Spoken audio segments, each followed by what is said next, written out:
नमस्कार दोस्तों, आपका सिद्धि का चैनल पर बहुत बहुत स्वागत है। रावण जन्म का क्या है रहस्य? 3 श्राप बने बड़े कारण। ब्राह्मण पुत्र होकर भी कैसे आए राक्षसत्व वाले गुण? जानिए रावण के जन्म का रहस्य।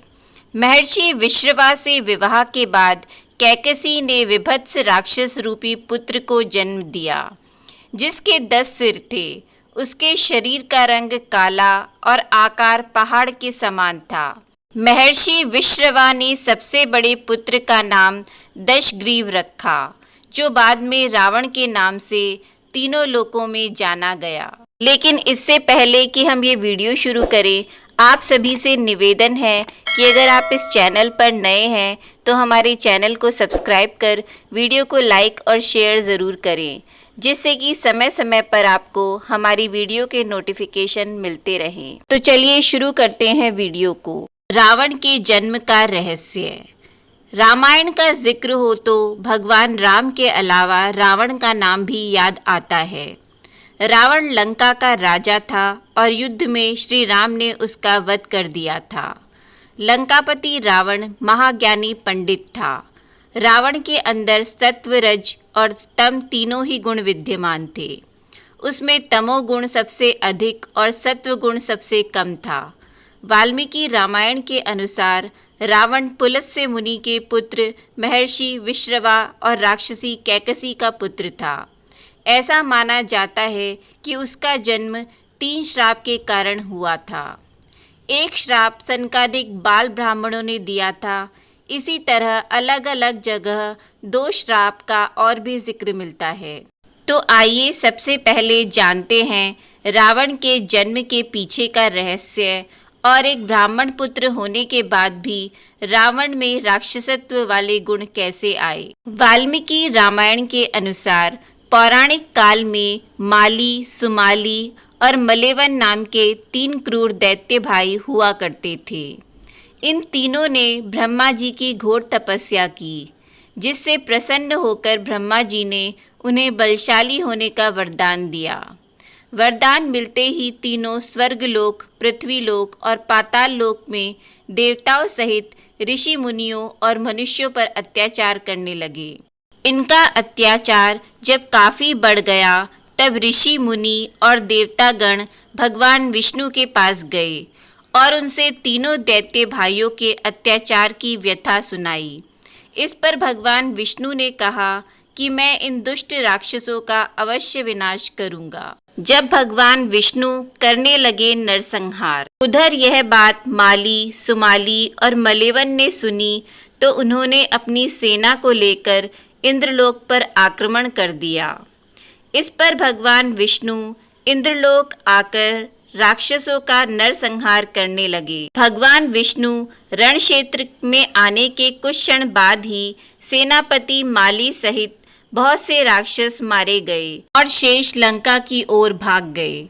उसके बाद शेष बचे हुए राक्षस सुमाली के नेतृत्व में लंका को त्याग कर पाताल में जा बसे। बहुत दिनों तक सुमाली और मलेवन अपने परिवार के साथ पाताल में ही छुपा रहा। एक दिन उसने सोचा कि हम राक्षसों को देवताओं के भय से यहाँ कितने दिनों तक छुपकर रहना पड़ेगा। ऐसे में कौन सा उपाय किया जाए जिससे देवताओं पर विजय प्राप्त की जाए। देवताओं पर विजय पाने के लिए बेटी को बनाया मोहरा। कुछ क्षण बाद उसे कुबेर का ध्यान आया। तब उसके मन में ये विचार आया कि क्यों न वो अपनी पुत्री का विवाह ऋषि विश्रवा से कर दे, जिससे उसे कुबेर जैसे तेजस्वी पुत्र की प्राप्ति आसानी से हो जाएगी। इस पर सुमाली अपनी पुत्री कैकसी के पास पहुंचा और बोला, हे पुत्री, तुम विवाह योग्य हो चुकी हो, परंतु मेरे भय की वजह से कोई तुम्हारा हाथ मांगने मेरे पास नहीं आता। इसलिए राक्षस वंश के कल्याण के लिए मैं चाहता हूँ कि तुम परम पराक्रमी महर्षि विश्रवा के पास जाकर उनसे विवाह करो और पुत्र प्राप्त करो। धर्मपरायण कैकसी ने पिता की इच्छा को माना अपना धर्म। राक्षसी होते हुए भी कैकसी एक धर्मपरायण स्त्री थी। इसके चलते उसने अपने पिता की इच्छा को पूरा करना अपना धर्म माना और विवाह के लिए स्वीकृति दे दी। इसके बाद कैकसी महर्षि विश्रवा से मिलने पाताल लोक से पृथ्वी लोक चल पड़ी। महर्षि विश्रवा के आश्रम तक आते आते कैकसी को शाम हो चुकी थी। आश्रम पहुंचकर कैकसी ने सबसे पहले महर्षि का चरण वंदन किया और फिर मन की इच्छा बतलाई। इस पर महर्षि विश्रवा ने कहा, हे भद्रे, मैं तेरी ये अभिलाषा पूर्ण कर दूंगा, किंतु तुम कुबेला में मेरे पास आई हो, अतः मेरे पुत्र क्रूर कर्म करने वाले होंगे। उन राक्षसों की सूरत भी भयानक होगी। महर्षि विश्रवा के वचन सुन कैकसी को उनको प्रणाम कर बोली, आप जैसे ब्राह्मणवादी दौर में ऐसे दुराचारी पुत्रों की उत्पत्ति नहीं चाहती, अतः आप मेरे ऊपर कृपा करें। तब महर्षि ने कैकसी से कहा कि तुम्हारा तीसरा पुत्र मेरी तरह धर्मात्मा होगा।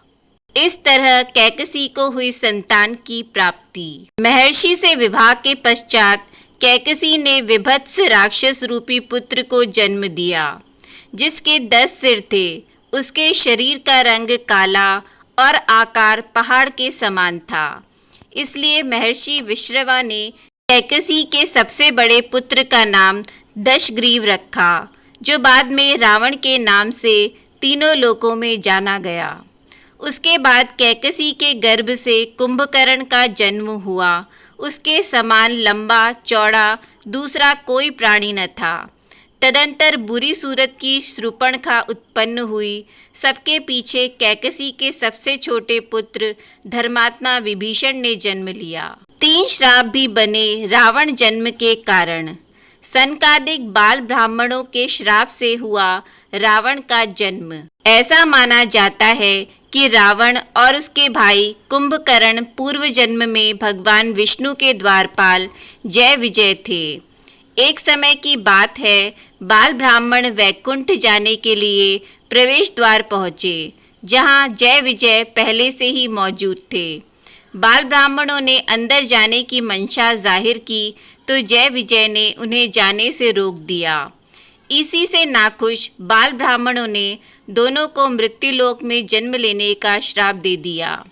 जब जय विजय ने इस श्राप से मुक्ति का मार्ग पूछा तो ब्राह्मणों ने भगवान विष्णु की ओर इशारा कर दिया। नारद मोह भी बना रावण के जन्म का कारण। मान्यताओं के मुताबिक एक बार नारद मुनि को अहंकार हो गया कि वह माया को जीत चुके हैं। भगवान विष्णु उनके अहंकार को समझ गए। उन्होंने माया से एक नगर बनाया।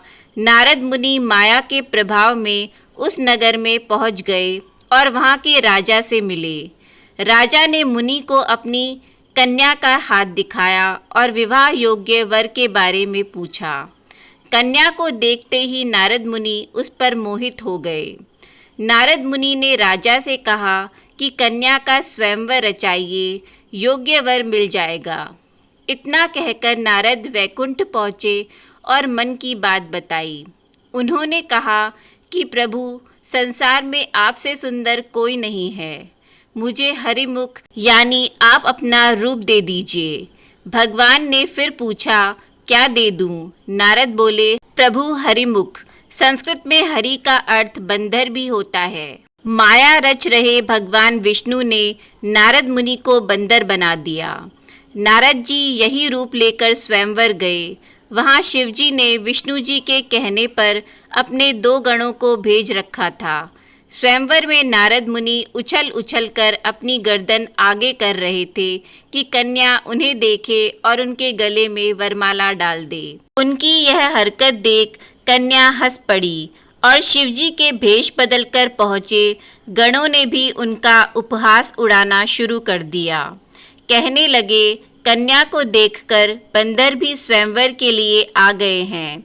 अपना मजाक उड़ता देख नारद ने दोनों को श्राप दिया कि तुमने मुझे बंदर कहा, जाओ तुम लोगों को मृत्युलोक में बंदर ही सबक सिखाएंगे। शिवजी के ये दोनों गण रावण और कुंभकर्ण बने। इसके बाद नारद ने देखा कि कन्या ने जिसके गले में वरमाला डाली है वह खुद ही श्री हरि हैं। तब नारद ने उन्हें श्राप दिया कि जिस तरह तुम मेरी होने वाली पत्नी को ले गए और मैं वियोग विलाप कर रहा हूँ, एक दिन तुम्हारी भी पत्नी का हरण होगा और तुम विलाप में वन वन भटकोगे। इस तरह राम और रावण का जन्म होना तय हो गया। प्रताप भानु के कारण रावण बना राक्षस। सतयुग के अंत में एक राजा हुआ करते थे प्रताप भानु। वह एक बार जंगल में राह भटक गए और एक कपटी मुनि के आश्रम में पहुंच गए।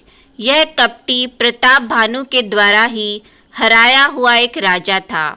उसने राजा को पहचान लिया, लेकिन प्रताप भानु कपटी मुनि की असलियत नहीं पहचान पाया।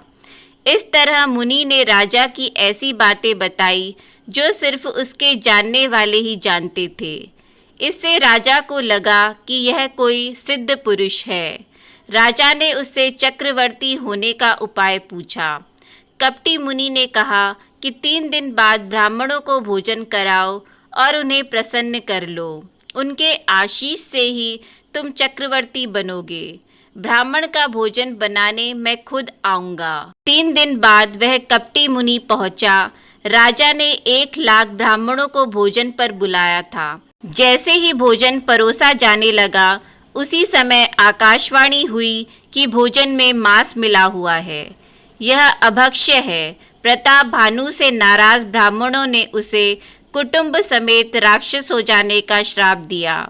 यही प्रताप भानु रावण बना, उसका भाई कुंभकर्ण बना और प्रताप भानु का मंत्री वरुरुचि विभीषण बनकर जन्मा। विभीषण को सिर्फ राक्षस कुल में जन्म लेने का श्राप था, इसलिए वह राक्षस होकर भी धर्मपरायण था। रावण के जन्म का ये संपूर्ण रहस्य था। इस तरह 3 श्राप के कारण एक रावण का जन्म हुआ था। तो दोस्तों, कैसी लगी आपको हमारी ये वीडियो? नीचे कमेंट बॉक्स में ज़रूर बताएं। वीडियो पसंद आया हो तो वीडियो को लाइक और शेयर ज़रूर करें और हमारे चैनल को सब्सक्राइब करना न भूलें। आपका वीडियो देखने के लिए बहुत बहुत धन्यवाद।